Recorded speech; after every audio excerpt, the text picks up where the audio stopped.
Welcome to another honest movie review here on the Andy Show TV. We've done this now for a few weeks, and I think that people are starting to really understand that we are, I think, and I don't mean to toot our own horn too much, we're legitimate film critics. Toot, toot. Toot, toot. I think that we Tastemakers. We have definitely seen these movies that we talk about. Absolutely. So this week we have The Fate of the Furious, the brand Yes. new Fast and the Furious movie. I was excited to see this movie. Yep. I have seen every single Fast and the Furious movie. I've watched them multiple times. I love nothing more than cars driving fast. I was excited. I saw this movie, and I have one word to say about it.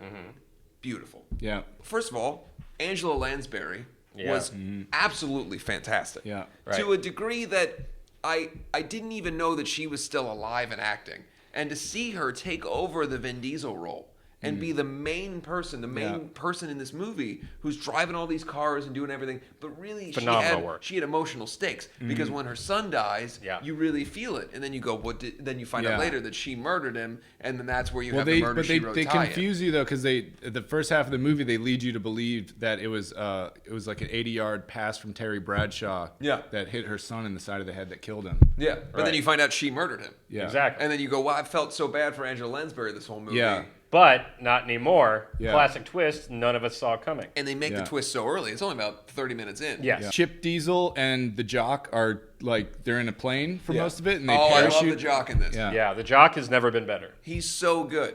And Chip is solid. Now, can we get it out of the way now? Let's Let's- talk about everybody's favorite part of this movie. Yeah.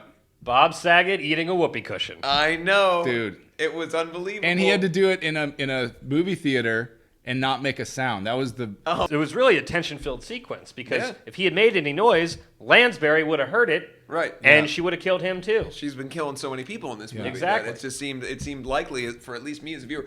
At that point, per my usual, Yes, stood up in the theater. naturally. Well, you've got the VIP card at Regency theaters. Yes. It allows you to pause the movie. The projectionist will pause the movie, Yeah. give you So that the I can floor. stand up, turn around, Yeah.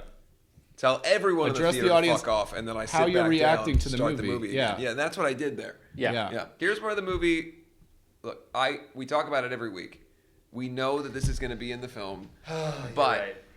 I felt that this was a little bit too much, and I think I might be having. Well, a we little should have too seen much. it coming. It's a movie about cars. Right. Right. So whose car? is Whose gonna car get gets stuck in the mud Yeah. once again?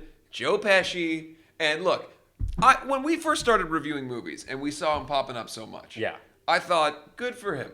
Good for Right. Pesci. He's getting back out there. Yeah. Exactly. We're a couple movies in, and I'm sick of seeing Pesci get stuck Yeah. in I'm the getting mud. a little sick of it. Yeah. It's becoming a little one note. If I have to see Pesci get stuck in the mud, and I fear that I will again, Yeah.